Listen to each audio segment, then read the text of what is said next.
আসসালামু আলাইকুম, কেমন আছেন সবাই? আশা করি আমার সকল প্রিয় আপু ভাইয়ারা ভালো আছেন, সুস্থ আছেন। আলহামদুলিল্লাহ, আল্লাহর রহমতে আমিও ভালো আছি। ব্লগ বাই আয়শা চ্যানেল থেকে আমি আয়শা বলছি। আজকে আমার বাসায় মেহমান আসবে, তো এই তো মেহমানের জন্য রান্নার আয়োজন করছি। কি রান্না করব আজকে আপনাদের সাথে এটাই শেয়ার করব। তো আমি এখানে চিকেন কোরমা রান্না করব, তো সেজন্যই তো এখানে আমি লবণ আর টক দই দিয়ে মাখিয়ে ফ্রিজে রেখে দেব। তো এদিক দিয়ে আমি গরুর মাংসটাও রান্না করে নেব। গরুর মাংসটা আমি হাতে মাখিয়ে রান্না করব। হাতে মাখানো মাংস রান্না করলে আমার পরিবারের সকলেই পছন্দ করে। তো আমি সবসময় কিন্তু গরুর মাংস হাতেই মাখিয়ে রান্না করি। তো এই তো এখানে কিন্তু আমি আদা রসুন বাটাটাও দিয়ে দেব। তো আদা রসুন বাটা দিয়ে আমি তুলে নিয়েছি। আমার রসুন বাটাটা হয়নি, তো রসুন বাটা মিহিন না হলে ভালো লাগে না। আমার শাশুড়ি মা বেটেছিল, তো আমি আবার পাটায় বেটে তাই তো দিয়ে দিয়েছি। আমার ব্লেন্ডারটা নষ্ট হয়ে গিয়েছে, কি করব, এখন পাটায় বেটেই খাচ্ছি। তো এখানে আমি পরিমাণ মতন আদা রসুন দিয়েছি, লবণ দিয়েছি, হলুদ, মরিচ।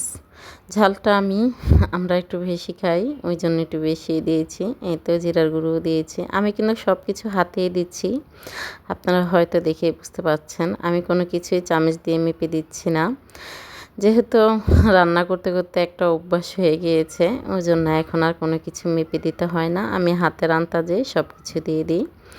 তো দেখেন অফ ক্যামেরাতে কিন্তু মাংসগুলো আমি মেখে বসিয়ে দিয়েছি।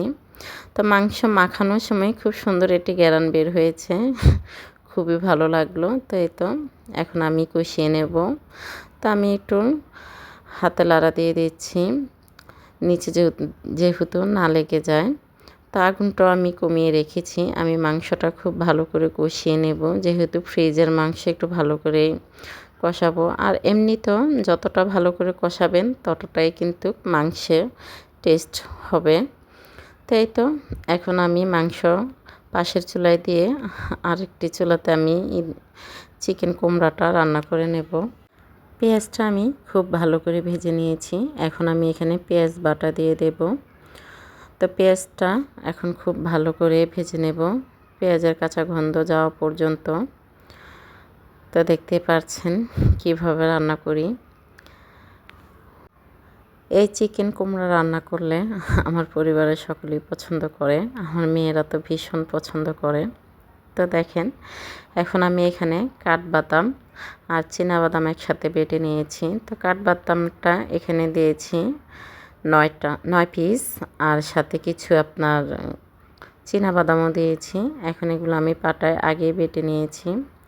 এখন এটা একটু ভেজে এই তো টক দই দিয়ে দিয়েছি। তো টক দইটা আগে আমি ফেটিয়ে নিয়েছিলাম।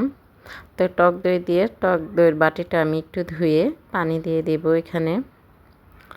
তো এই তো এখন খুব ভালো করে এগুলো মিশিয়ে নেব। আমি আস্তে আস্তে মশলাগুলো মিশাবো ধাপে ধাপে।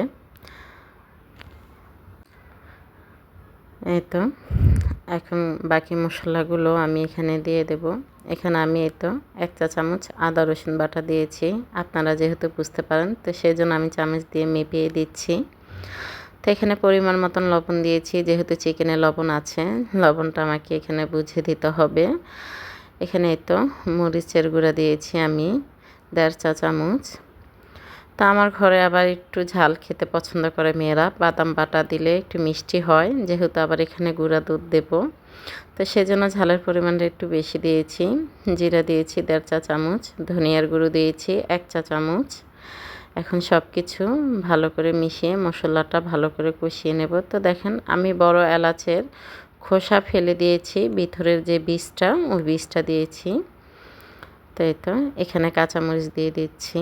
এই চিকেন কুমড়াটা খেতে এত মজা হয়, খুবই ভালো লাগে, রাজকীয় স্বাদের চিকেন কুমড়া বলতে পারেন। তো এই তো চিকেনগুলো দিয়ে দিয়েছি, এখন খুব ভালো করে কষিয়ে নেব। যারা আমার ভিডিওর এ পর্যায়ে আছেন এখনও, তাদেরকে বলবো প্লিজ ভিডিওতে একটি লাইক দিয়ে দিবেন।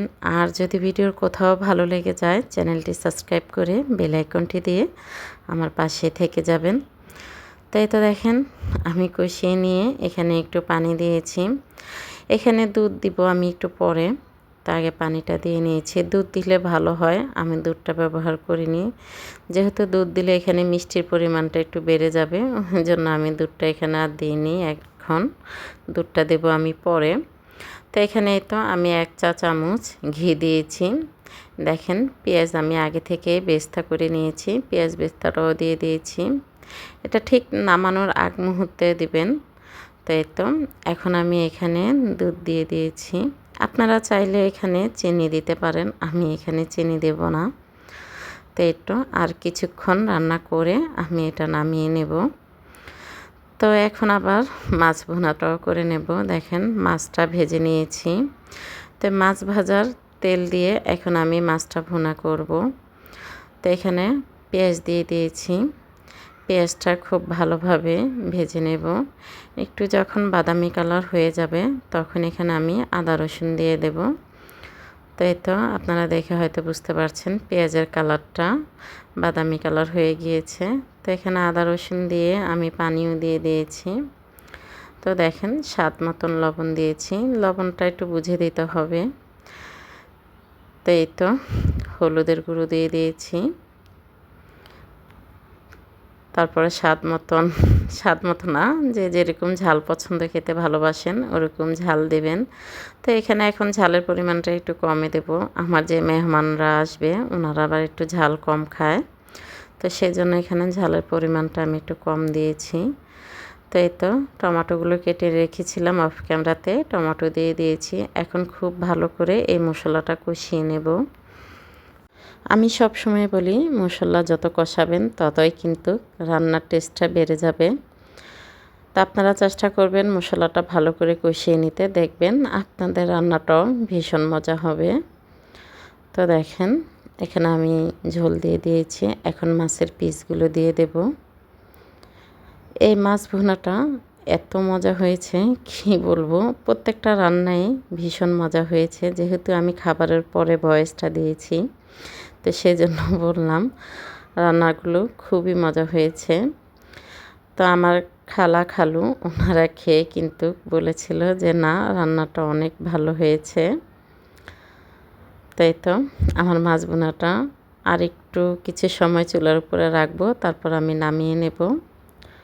তাই তো দেখেন আমার সব কিছু রান্না হয়ে গিয়েছে। দেখেন মাশাল্লাহ চিকেন কুমড়া রান্নাটা বেশ লোভনীয় দেখাচ্ছে, অনেক দারুণ হয়েছে। তাই তো এখানে মাছ রান্না করে নিয়েছি।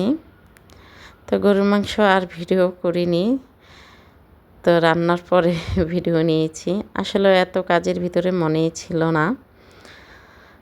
তো এইখানে ভাত রান্না করে নিয়েছি, পোলাওটা আমার চুলায় এখনও আছে। তো পোলাও রান্নাটা আর ভিডিও করিনি, যেহেতু কাজের একটু চাপ বুঝতে পারছেন, বাসায় মেহমান আসবে, সেজন্য আর পোলাও রান্নাটা আমার ভিডিও করা হয়নি। তা আপনাদের সাথে যেতটুকু পেরেছি এতটুকুই ভিডিও করে শেয়ার করেছি। তো বলবেন আমার রান্নাগুলো কেমন হয়েছে, দেখতে কীরকম দেখাচ্ছে। তো দেখেন এটা ছিল আমার বিকেলের ভিডিও। সবাইকে খাওয়া দাওয়া শেষ করে আমি সব কিছু ধুয়ে পানি ঝরাতে দিয়েছি। তো এই তো সব কিছু আমার ধোয়া কমপ্লিট হয়ে গিয়েছে। তো এগুলো আবার রাত্রে সুকেসে ভরে রাখবো। তো আজ এই পর্যন্তই, সবাই ভালো থাকবেন। আসসালামু আলাইকুম, আল্লাহ হাফেজ।